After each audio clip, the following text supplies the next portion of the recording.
13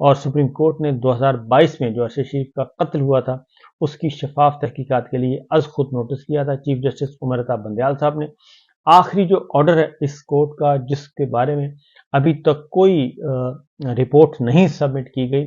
اور وہ آرڈر پہ امپلیمنٹ نہیں ہوا، اس میں جسٹس عمر عطا بندیال صاحب والا جو لارجر بینچ تھا انہوں نے 4 سوال اٹھائے تھے۔ انہوں نے کہا کہ یہ معاملہ دو اس کے حصے ہیں شہید ارشد شریف قتل کیس کے۔ ایک ہے جہاں پہ یہ قتل ایگزیکیوٹ ہوتا ہے یعنی کہ جہاں پہ قتل کیا جاتا ہے، ایک ہے منصوبہ بندی، ایک کینیا میں ہے معاملہ اور ایک ہے پاکستان میں۔ تو 4 سوال پوچھے تھے سپریم کورٹ آف پاکستان نے۔ Number 1 supreme court of Pakistan نے یہ سوال پوچھا تھا کہ اس بات کا تعین کیا جائے کہ شہید ارشد شریف پہ کس کے حکم پر یہ کیسز جو ہے وہ جھوٹے بے بنیاد مقدمات درج کروائے تھے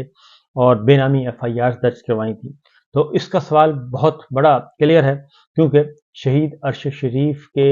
خلاف جو مقدمات درج کروائے گئے اس میں میرا نام بھی شامل تھا۔ جو ابتدائی مقدمات تھے میں ملک سے باہر تھا، شہید ارشد شریف ملک سے اندر تھے، تو اس لیے یہ کوئی مشکل کام نہیں ہے، مشکل سوال نہیں ہے کہ شہید ارشد شریف کے خلاف کس کے حکم پر اور کس نے مقدمات درج کروائے، یہ باقاعدہ طور پہ ایک ٹریل موجود ہے۔ نمبر یہ اور شہید ارشد شریف بھی جانتے تھے اور یہ کیونکہ میرا نام بھی ایف آئی آر میں ہے اور اس کے بعد کچھ اور صحافیوں کے خلاف بھی، تو یہ مشکل سوال نہیں ہے۔ یہ جب بھی کورٹ آف لاء میں بات پوچھی جائے گی یا اس کے بارے میں ایک آزادانہ ماحول میں اسٹیٹمنٹس ریکارڈ کی جائیں گی تو اس کے بارے میں بہت اچھی طرح پتہ چل سکتا ہے اور اس سلسلے میں اہم جو شواہد ہیں وہ سامنے آ سکتے ہیں۔ دوسرا اس بات کا تعین کرنا تھا کہ شہید ارشد شریف کے خلاف کو دھمکیاں کون دے رہا تھا، ملک میں پاکستان میں دھمکیاں کون دے رہا تھا اور وہ کون تھے جن کی وجہ سے شہید ارشد شریف کو پاکستان چھوڑنا پڑا، کن حالات کی وجہ سے۔ اس سوال کا بھی کوئی مشکل جواب نہیں ہے۔ اس کے بارے میں بھی پتہ ہے کہ کون سے افسر دھمکیاں دے رہے تھے اور کون سے ان کے گھر میں آ کے دھمکا رہے تھے، کون ان کے دفتر میں آ کے دھمکاتے تھے اور کون ان کو ملاقات کے لیے بلاتے تھے۔ یہ بھی مشکل سوال نہیں ہے، اس کا جواب بھی موجود ہے لیکن ابھی تک سپریم کورٹ کو آگاہ نہیں کیا گیا۔ تیسرا سوال یہ تھا جو پوچھا گیا تھا، سپریم کورٹ کا حکم ہے وہ یہ تھا کہ یہ بتایا جائے کہ دبئی سے شہید ارشد شریف کا پیچھا کس نے کیا اور دبئی سے شہید ارشد شریف کو کس نے نکلوایا، کس اتھارٹی نے نکلوایا۔ اس سوال کا جواب بھی کوئی مشکل نہیں ہے، اس سوال کا جواب بھی موجود ہے۔ اور اگر جی آئی ٹی جو ہے، اسپیشل جی آئی ٹی جو ہے، اگر وہ یہ کام کرے گی اور ایف ایف ٹی کی جو فیکٹ فائنڈنگ ٹیم کی رپورٹ ہے اگر اس کو ہی دیکھ لیا جائے اور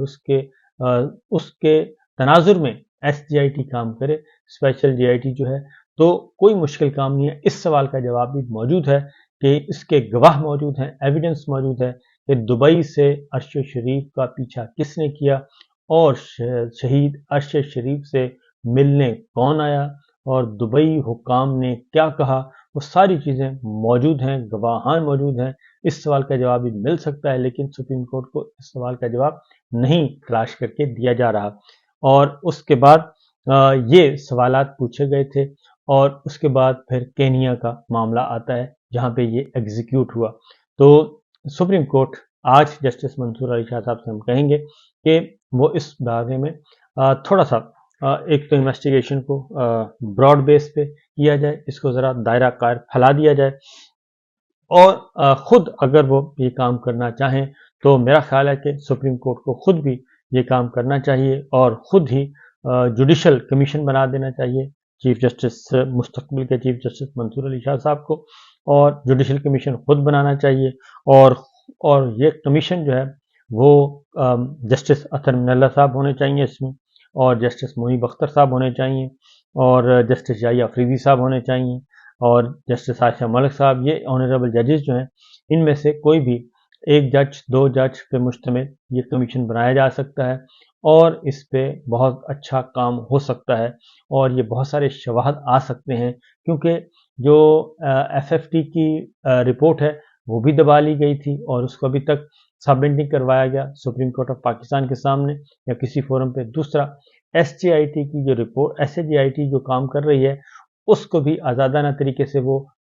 کام نہیں کر رہی اور اس کو بھی وہ انڈر سٹریس ہے، اور خاص طور پہ اور دوسرا یہ کہ اس میں بھی جو سٹیٹمنٹس ریکارڈ کروانے گئے تھے لوگ، ان کو دھمکایا گیا تھا، ڈرایا گیا تھا، منتیں کی گئی تھی، سماجت کی گئی تھی کہ آپ نے زیادہ باتیں نہیں کرنی۔ تو بہت ساری چیزیں شہید اشرف شریف صاحب کے معاملے میں موجود ہیں، ریکارڈ پر ہیں، لیکن یہ اس وقت سامنے آئیں گی جب کوئی کمیشن بنے گا، جوڈیشل کمیشن بنے گا، اس کی لائیو ہیئرنگ دکھائی جائے گی، پھر لوگ آ کر بتائیں گے کہ یہ سارا ماجرا کیا تھا، کیونکہ یہ سادہ معاملہ نہیں ہے، یہ بہت جڑا ہوا ہے، اور اس کیس کا تعلق پاکستان اور پاکستان سے باہر بہت سارے کردار ہیں اس میں، اور یہ کوئی مشکل کام نہیں ہے شہید اشرف شریف کے قاتلوں کو تلاش کرنا۔ تو اس لیے جناب یہ بہت ضروری ہے، اور اس لیے آج اس کا ہیئرنگ ہے، تو ہم ریکویسٹ کریں گے جسٹس منصور علی شاہ صاحب سے، جسٹس نعیم اختر افغان صاحب سے، جسٹس شاہد بلال حسن صاحب سے، کہ وہ ان چیزوں کو ذرا تھوڑا سا آؤٹ آف دا باکس جا کے سوچیں اور دیکھیں، اور کافی چیزیں ان کو مل جائیں گی۔ اس کے بعد آتا ہے جی بات اسد کیسر صاحب نے اور پاکستان تحریک انصاف نے یہ اعلان کیا ہے کہ 5 اگست کو پاکستان تحریک انصاف جو ہے ملک بھر میں بڑے مظاہرے کرے گی، اور 5 اگست کا دن چونکہ بہت ہی ایک بلیک ڈے ہے پاکستان کے حوالے سے، اور خاص طور پہ مقبوضہ وادی کے حوالے سے، کیونکہ اس دن کشمیر کا جو سٹیٹس ہے وہ تبدیل کر دیا گیا تھا، خود مختار اس کی خود مختار حیثیت جو ہے، انڈیپینڈنٹ حیثیت جو ہے وہ ختم کر کے آرٹیکل 370 اور 35A اس کو تبدیل کر دیا گیا تھا، اور جس کی بنیاد پہ